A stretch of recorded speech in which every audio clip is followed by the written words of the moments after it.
Welcome to Cheating Family Drama. Have you ever wondered what you'd do if a single text message turned your entire world upside down? For Liam, that hypothetical became his reality. He and his wife, Sarah, were the couple everyone looked up to. High school sweethearts, married for 10 years, with 2 wonderful kids. They had built a life that seemed perfect from the outside, a beautiful home, successful careers, and a love that seemed unshakable. Liam, a talented architect, was known for his calm, thoughtful nature. He was a planner, a man who built things to last, and he believed his marriage was the strongest structure he had ever created.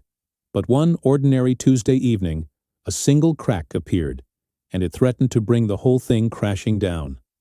Liam was in the kitchen, helping his daughter with her homework, the comforting aroma of dinner filling the air. Sarah was upstairs getting ready for what she said was a late work meeting. Her phone, left on the kitchen counter, buzzed. It was a habit of theirs to leave phones out of the bedroom, a little rule to keep their evenings focused on family. Liam glanced at the screen, assuming it was a work notification, but the message that lit up the display wasn't from her boss. It was from a name he didn't recognize, and the words were anything but professional. The message read, "Can't wait to have you all to myself tonight. That hotel room isn't going to warm itself." Time seemed to freeze. The sounds of his daughter's pencil scratching on paper faded into a dull hum. Liam reread the message, his heart pounding against his ribs like a trapped bird. It couldn't be. There had to be a mistake. A wrong number? A cruel prank? He felt a wave of nausea, his mind racing through every possibility, desperately searching for an explanation that didn't involve the one thing he couldn't bear to imagine. He heard footsteps on the stairs. Sarah appeared, dressed to the nines, a bright smile on her face. "How do I look?" she asked, twirling playfully. Liam looked at the woman he loved, the mother of his children, and saw a stranger. He managed a weak smile, his voice catching in his throat. "You look stunning." That night, Liam couldn't sleep. Every time he closed his eyes, he saw that text message burned into his mind. The casual intimacy, the winking emoji. It was a secret world he had no part in. The initial shock gave way to a cold, creeping anger. How could she, after everything they had built together? He wanted to scream, to confront her the moment she walked through the door, to demand an explanation. But then, looking at his sleeping children, a different feeling took over. A deep, protective instinct. A scene, a fight, shattered plates. That wasn't him. That wouldn't help his kids. He had to be smarter. He had to be a gentleman, even if his heart was being torn to shreds. He realized that a fiery confrontation would only lead to more lies and chaos. No, he needed proof. He needed to understand the full scope of the betrayal before he made a single move. His mind, trained to solve complex structural problems, began to formulate a plan.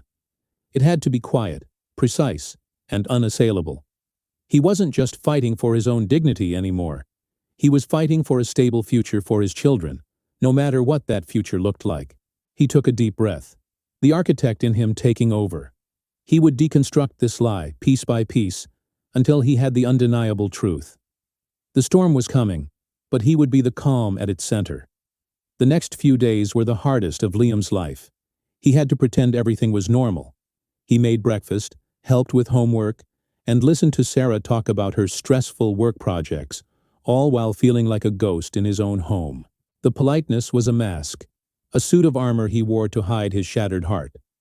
He used his lunch breaks not to eat, but to research. He learned about digital trails, phone records, and how to discreetly find information. It felt sordid, like something out of a cheap spy novel, but he knew it was necessary. He wasn't looking for revenge. He was looking for leverage. He was gathering the tools he would need to dismantle the lie his life had become and rebuild something new and honest from the rubble. His quiet investigation soon paid off. He started with the basics, their shared phone bill. It was all there in black and white, dozens of calls and hundreds of texts, day and night, to the same unknown number from the text. The number belonged to a Mark, a name he vaguely remembered Sarah mentioning as a new colleague. The late work meetings, the weekend conferences, the dates and times all lined up with the call logs. It was a meticulously documented timeline of his wife's affair. The pain was sharp and visceral, but with the evidence came a strange sense of clarity. He wasn't going crazy. This was real. And now he had the proof he needed. Armed with irrefutable evidence, Liam knew it was time. But he didn't plan a dramatic showdown. Instead, he chose a day when the kids were at their grandparents' for a sleepover. He wanted a calm, controlled environment. When Sarah came home that evening, she found Liam sitting at the dining room table. The table was bare except for a single manila folder. "Sarah," he said, his voice steady and low, "we need to talk." He calmly opened the folder and laid out the phone records. He didn't raise his voice. He didn't accuse. He simply presented the facts. "I know about Mark," he said quietly. "I know everything." The color drained from Sarah's face. The shock, the guilt, the panic. It all flickered in her eyes. The lies crumbled, and for the first time in months, she was left with nothing but the truth. She broke down, tears streaming down her face, a torrent of apologies and excuses pouring out. Liam listened. He let her say everything she needed to say. He didn't interrupt. He didn't shout. He absorbed the confession with a heavy heart, but his resolve didn't waver. When she was finished, he didn't offer false forgiveness or rage-fueled threats. He simply said, "The what is clear. Now we need to discuss the what now." For the kids. In that moment, Liam shifted the conversation from the betrayal to the solution.